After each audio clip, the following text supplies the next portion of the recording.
WiSP Sports Radio, the voice of women in sport. Hello, and thank you for downloading the WiSP Sports Desk here at WiSP Sports, our weekly news show with Nancy Gillen and me, Chris Stafford. We're coming to you live every week on the Podbean app, and after that you can find us on any podcast app under WiSP Sports. This is Season 1, Episode 7.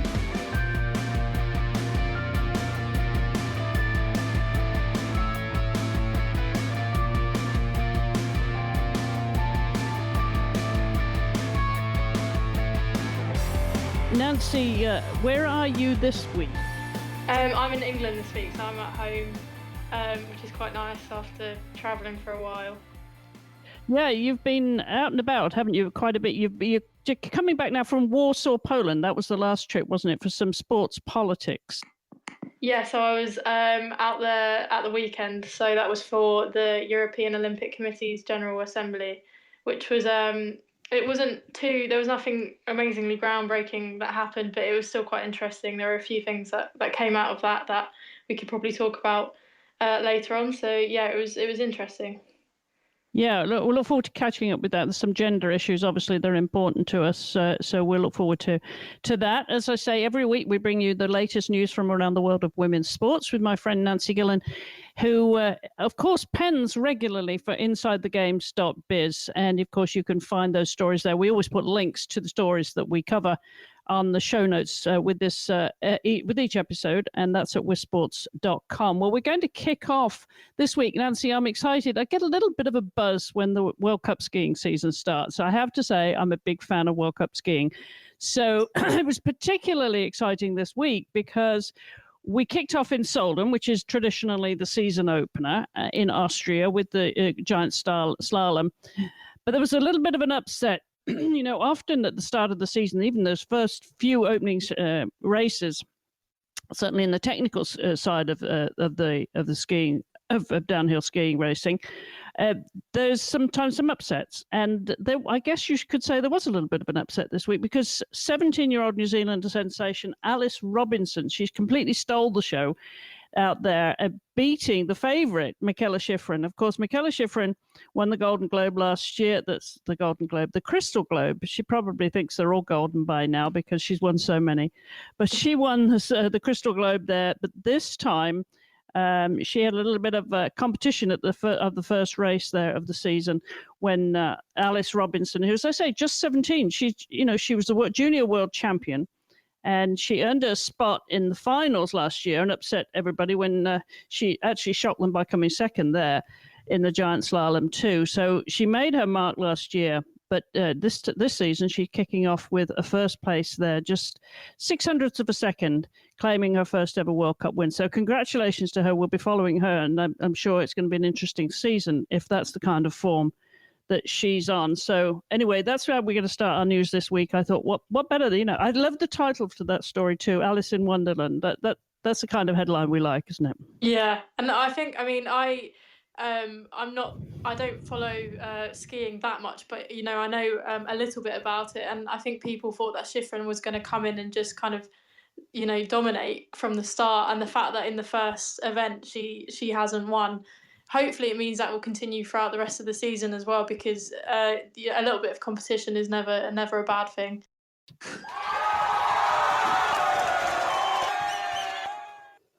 I think she deserves that, don't you? Yeah, no, I agree, definitely. All right, well, you've got a bit of a sex scandal to kick off your news this week, haven't you? Which I think shock them. This is so topical, but I'll let you lead with it. Go for it. Well, it's about Katie Spychikov, who is an Israeli sailor. She's pretty good. She got a silver medal at the World Championships, the RSX World Championships last month. And she is probably one of Israel's best hopes for an Olympic medal at Tokyo next year.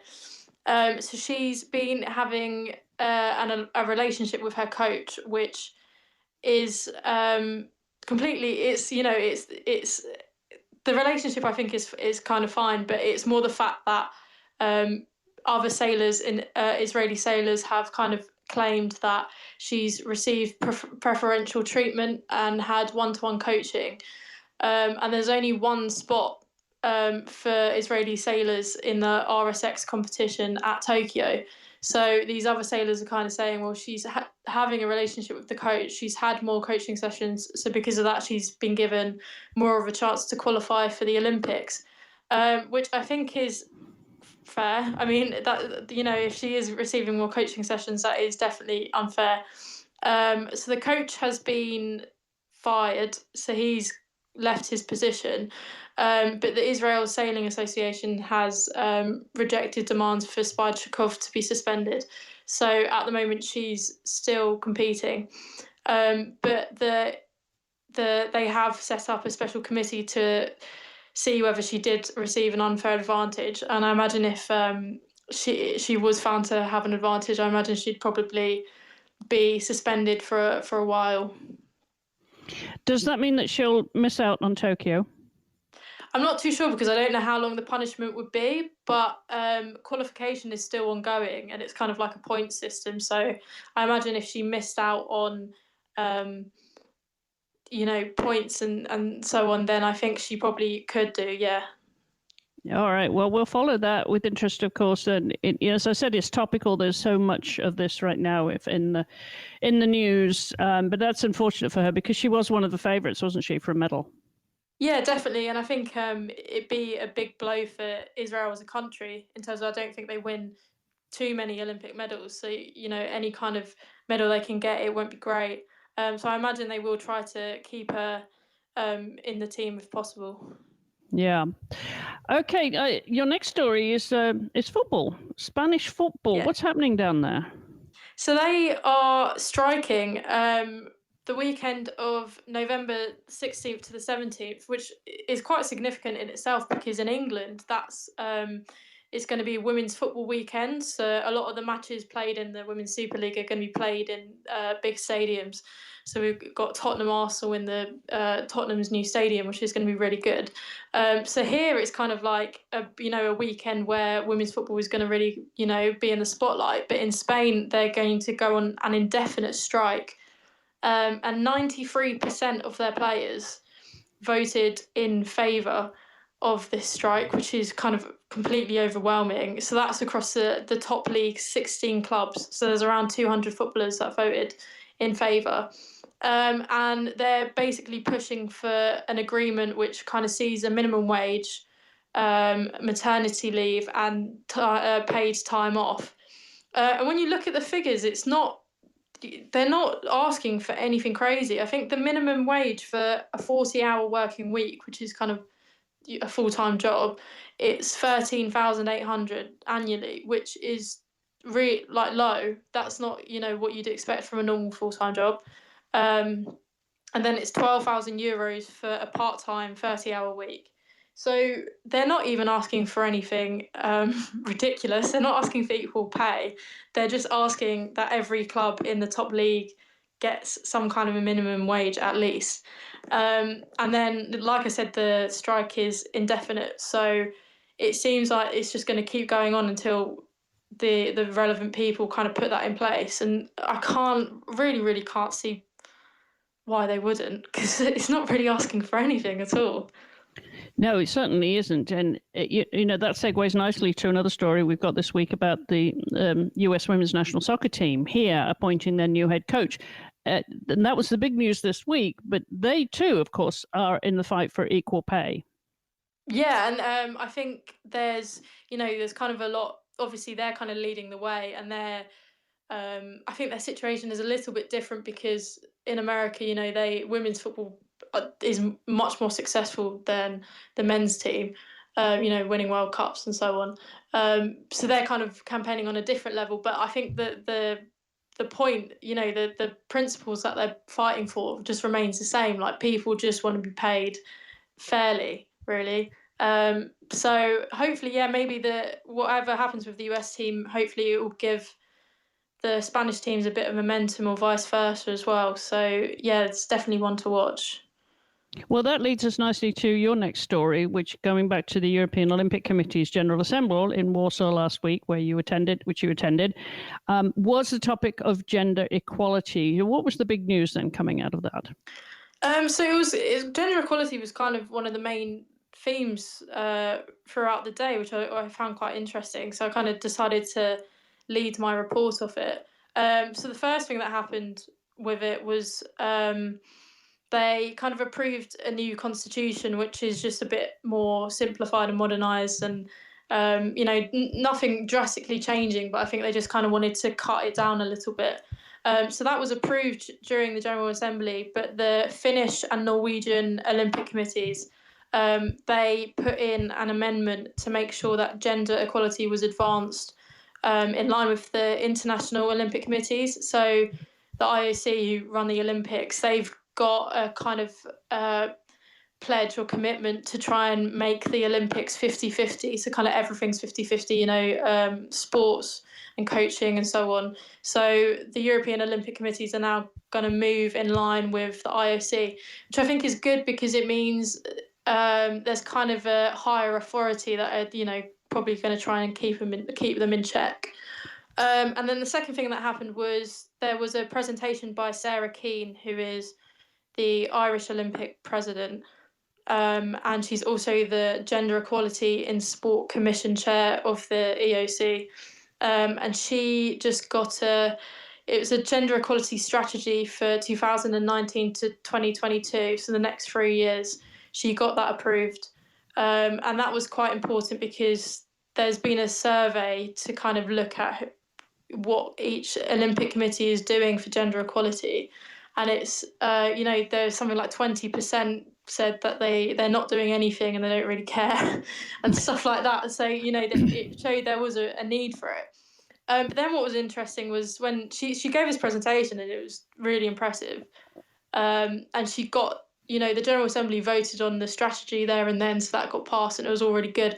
But then I heard, you hear, when you're kind of reporting on these things, you hear things. And I heard that a few people thought she was being too pushy and aggressive, which is something that a lot of confident women, when they're trying to, just push change, they get accused of being too pushy and too confident. So it was good. It was progress, obviously, that this gender equality strategy got put in place. But then you could see the fact that, there's still so much work to be done. The fact that she was making that presentation and people there were thinking she was being too aggressive, which was just ridiculous. So still work to be done there, I'm afraid. Yeah, there is, but yeah, it's progress. I think this is worth one of those. Yeah, definitely. All right. So on to the next story, because talking about gender equality, and I think the sport really has led the way with this. Thanks mostly, of course, to Billie Jean King and her efforts over the years, is tennis. It was the WTA Finals, and you've got an update on that. Yeah, I think there was a bit of a shock because Barty, who has been the main, kind of one of the best players this year, she lost to Kiki Bertens, who was invited. She was kind of like a last-minute replacement. So she was invited into the tournament and she beat Barty. I think it was... So she lost the first set 3-6, but then won 6-3, 6-4. So, there's been that's just been quite an interesting tournament to see because it's the best 8 female tennis players in the world at the moment, and it's just interesting to see kind of who's beating who. But that's quite good news from that because the prize money for that has doubled from last year.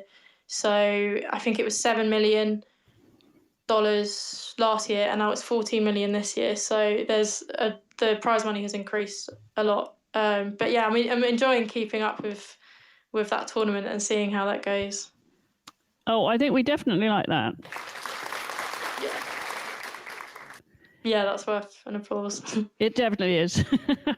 All right, so some changes at the top of sports admin now. One, of course, as I mentioned earlier, was the announcement this week of the new head coach for US Women's Soccer, which, of course, is big news because he steps into big boots, of course, with replacing Jill Ellis.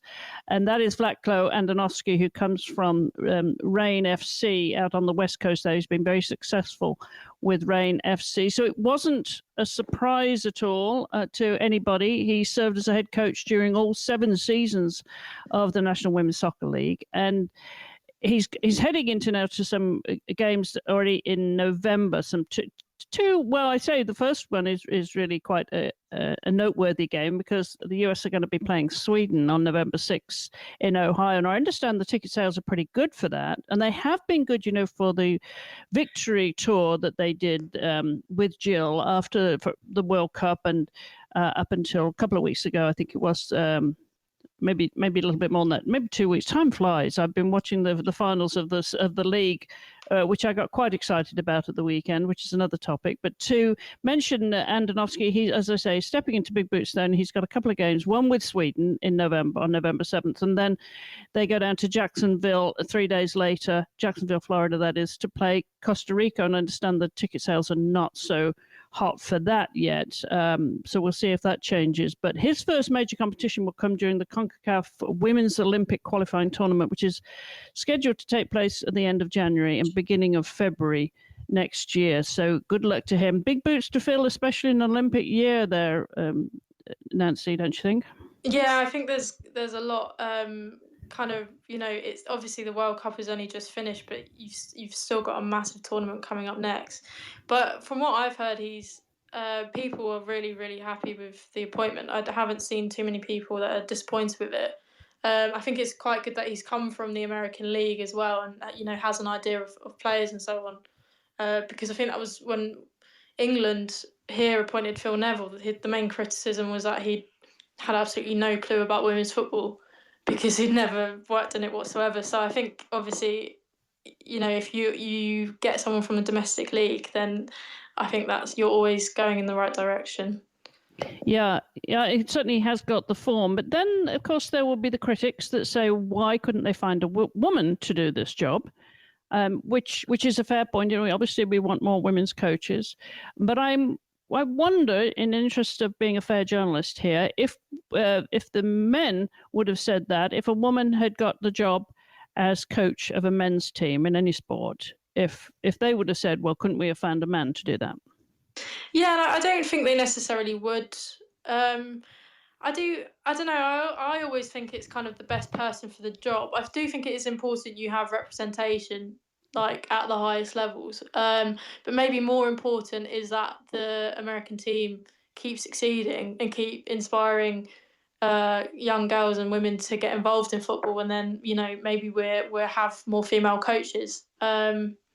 So yeah, no, I think it's there's kind of pros and cons for that, really. I don't know who else was up for it. I don't know people. I don't know, like Laura Harvey. I don't know if she was interested in it or. No, she declined apparently, and Paul Riley from the North Carolina Courage, he wasn't going to be doing it. So, Laura Harvey was one of she coaches the Utah Royals FC, and she certainly was a name that came up, but she did put her hand up and say no, she's going to stay where she is.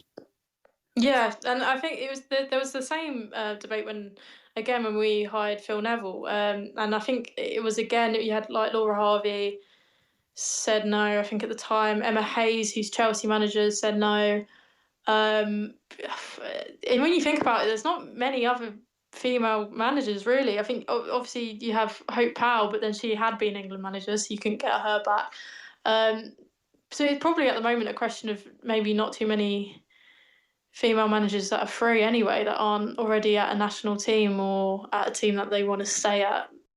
As I mentioned, I got all wrapped up this weekend with the final, the championship game of the league. That's the league final here in the US, when the North Carolina Courage, they played the Chicago Red Stars, which and they played it at home too, so they always have a good crowd there. And being the championship final, it was particularly exciting. They did come in as favourite, of course. They won last 2 years, so they were going to be the team to beat. But boy, did they dominate, Nancy. They actually won 4-0, which I really felt for the Chicago Red Stars, because you knew that the Carolina Courage knew that they had to block out Sam Kerr. They had to keep Sam Kerr from getting anywhere near that ball, and they managed to for the most part. She did have a couple of misses, but it was a shame it was one-sided because it was a championship game, but it does show how successful that team has been under Paul Riley, their coach. So, kudos to them. And Julie just celebrating in style there in North Carolina, Cary, North Carolina at the home ground on Sunday. I really enjoyed that. I'm going to miss it. I'm going to have to follow a European team now. Yeah, you can follow Arsenal, our women's team. Pretty good. Yeah. I did. Sorry, I was just going to say I heard that the NWSL team of the season came out, and everyone was a bit confused about it, because you had people, I think like Rose Lavelle, who hadn't obviously had a great World Cup, but hadn't hardly started any league games whatsoever, and it was just, people were just a bit confused by it.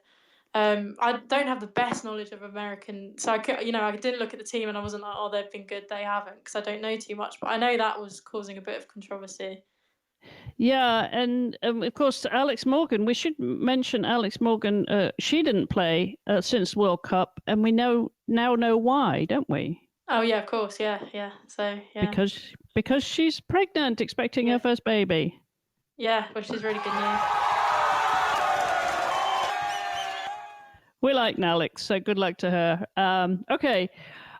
Talking about new leadership roles now, Fran Connolly has been appointed as the new Chief Executive Officer to lead England Netball. Now, Fran, she succeeds Joanna Adams, so we've got another woman stepping into that role, and I think Fran has been there for 18 years. She's been with England Netball, and she's literally grown with the organisation. She was appointed Director of Development, and she's subsequently been part of their growth in the participation over the last 9 years. And I say growth because it's the fastest growing female sport, isn't it, netball? Yeah, and it's at the moment in this country, it's really, it's always been played, but I think popularity of it is quite high after we won gold at the Commonwealth Games in a really good match against Australia, like a last minute goal, and it actually got sports personality moment of the year, which was really big. And then obviously we hosted the World Cup in the summer, so it's netball is pretty big here, and it's especially England netball. I think that's a really exciting role to take on at the moment, because it's definitely it's on the up, and I feel like she definitely seeing as she's worked in the development of netball, it's really exciting that she's in the role, because hopefully she can kind of take it on and make it even more popular here. Yeah, well, good luck to her, and good luck to Lisa Keightley, who's been confirmed as the new head coach of England women's cricket. So good luck to her. She's, of course, an Aussie, and she's currently head coach of that Western Australian team about the Perth Scorchers, the part of the Women's Big Bash League. So she's coming over to the UK after that season ends here shortly. And of course, England, they're currently the 50 and over world champions, and they made it to the final of the ICC Women's T20 World Cup. So they're at a very interesting point in their development, aren't they? So I'm looking forward to seeing what she can do with them. And I know she's very excited and can't wait to get started here. But I think she's got quite a challenge on her hand. She's got a very, very good team. Some changes to those teams. Some people are retiring, stepping down. We've heard of players turnover recently. So I'm looking forward to seeing what she can do there, because she's obviously got a lot of experience. She was head coach of the England Women's Academy from 2011 to 2015. So she knows a lot of these players. And I think that's what's inspiring her, because she'll be coming back in to pick up that head coach role and watch some of those players develop onto the national squad. Yeah, and I think we said a few weeks back about there's a lot more money and resources going into women's cricket in England as well. So she's kind of picked it up at a good time when resources are being more directed more to women's cricket. So it's going to be interesting to see how she does. Yeah, and of course she's taking over from a man in that role, and so I think that definitely. Yep. We like that. So we've got two women in leadership roles there, and then a man taking over the women's team here in the US soccer. Now, another sport that is actually going through all its qualification processes for Tokyo, the 2020 Olympic Games, less than a year away now, next summer, is field hockey. We have to call it field hockey to distinguish between the very popular ice hockey here in North America. Now, there's the lineup is still to be confirmed of all, but there were some qualifications that took place recently. Do you follow hockey? I know that the Australian women actually did very well, and you would expect them to. The Hockey Roos are a very powerful team. They qualified last week, and I think as did Spain. Have you been following that at all? Yeah, no, I have been with work, and then also I do like hockey's. England aren't too bad at hockey, so I've watched some of their recent matches. I haven't seen any of the ones at the Olympic qualifiers, but I know it's kind of been a bit not too great. But I think was it China as well that qualified. Yes. So, yeah. From there, I think it was Australia, China, and Spain, wasn't it? That there were three that qualified. That's right. Mm-hmm. Yeah, and then go ahead. You go. No, it's right. It's fine. I was just going to say, I think it's something like China's 9th consecutive Olympics, which is actually really impressive because they're not too. You wouldn't put them at the top of the kind of women's hockey standings in terms of how good you think each country is. That's true. You wouldn't know. I mean, you think of those leading nations, not least of all the Hockey Roos, the Australian team, and England, of course, but and the Netherlands, obviously, one of the dominating teams and the winners of the World Cup last year. But we also should mention that Ireland, they're going to start their qualifiers last year. You will remember that they finished silver medalist last year in the World Cup and really caused an upset. Very, very exciting for the sport. But it's a sport being what it is, the qualification for the Olympics being what it is. They still have to qualify. Now, their qualifiers start next week. I think they've got two games that are critical to that qualification process. And one of our WiSP ambassadors is Nikki Daly. So hopefully we'll be able to catch up with Nikki afterwards, because I know this is a big deal for her. She's going to take a break, she told me, after these qualifiers, which she deserves after the year she's had. But at some point we hope to catch up with her. But so, I think that's exciting for obviously hockey. It's another, like netball, it's an extremely popular sport, both on the men's side and the women's. Yeah, it is. And it's here it's played a lot as well. So it's kind of one of those sports where a lot of people play it and people do watch it, but it hasn't quite translated into, people going to stadiums and watching it. Yeah, but it's a very entertaining sport, and obviously at the Olympics, it is something that is always really exciting to watch. So I bet a lot of teams are hoping to get there. Very fast game. I know those are two sports, of course, being raised in England. We played in school, netball and hockey. Did you play netball and hockey? Yeah, they were the main two. For girls, that's what everyone played. In 1 week you played hockey, the other week you played netball. So all right. Now the main two. A quick shout out to Naya Tapper for the USA Rugby. She plays for the Rugby Sevens, and she was in England. She's actually on her way back now from playing part of that Rugby X, which is the five-a-side game that was introduced these past few days. They played earlier this week at the O2 Stadium in London. And England actually won that in a 1-to-1 playoff, which was a very exciting new format. So we're going to be hearing about that here live on Podbean tomorrow. Naya is going to be joining me to tell us how that went and what she thought to that new format. That would give us a third format in rugby. So stay tuned for that. But I think that's about it for this week, isn't it, Nancy? Yeah, no, it is. It's been a busy week, really. Lots of good stories from this week. Lots of great stories, and you'll be back next week, of course, same time, 10 a.m. Eastern. Where will you be, Nancy? This time next week, I think I still will be at home. Actually, I'm going to the UAE for bodybuilding, which is going to be an experience. But I don't think I've gone at that point, so I think I'll still be at home. Okay, great. Well, we'll catch up with you then. And of course, you can follow Nancy at Nancy_Gillen on her social media, and InsideTheGames.biz is where she blogs. You can follow us at WiSP Sports, wherever you follow social media. And of course, the show notes to this will be on the website at WiSP Sports. Good to catch up with you. Thanks for joining me, and we'll look forward to circling back in a week's time here at the Podbean app, live on the Podbean app. And also don't forget, of course, you can pick this up if you miss it live. You can pick it up on our on WiSP Sports app. We do put it out afterwards as a recorded show. Until next week then, Nancy, thanks very much. Bye for now. Thank you. Bye.